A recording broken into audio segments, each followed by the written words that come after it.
শিক্ষার্থীরা তোমাদের ভিডিওটা দেখতেছো তো সবার জন্য একটি গুরুত্বপূর্ণ কাজ হচ্ছে প্রথমত ওই যে জিহাদ লার্নিং পয়েন্ট যে চ্যানেলটি আছে চ্যানেলটি অবশ্যই সাবস্ক্রাইব করে নোটিফিকেশন বাটন অবশ্যই অল করে দিবা যাতে নতুন নতুন ভিডিও সর্বপ্রথম তোমার কাছে আগে পৌঁছায়। মাঝে পদার্থবিজ্ঞান দ্বিতীয় পত্র ময়মনসিংহ বোর্ডের সাজেশন সমাধান নিয়ে হাজির হলাম।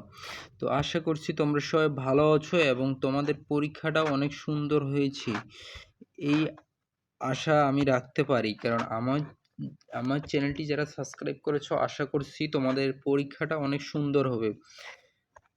আর কোশ্চেনগুলো অবশ্যই মিলাই নিও, উত্তরগুলো কিন্তু 100% নির্ভুলভাবে করা হয়েছে, তো মনোযোগ সহকারে মিলাবা। আর সবাই ভিডিওগুলোতে একটু কমেন্ট করবা কোনো বোর্ডের লাগবে নাকি সমাধান যদি লাগে কমেন্ট করো। আর আরেকটা বিষয় সেটা হচ্ছে যে কে কত নাম্বার পেয়েছো অবশ্যই সমাধান করার পর ভিডিওর মধ্যেই এসে কমেন্ট করে যাবা।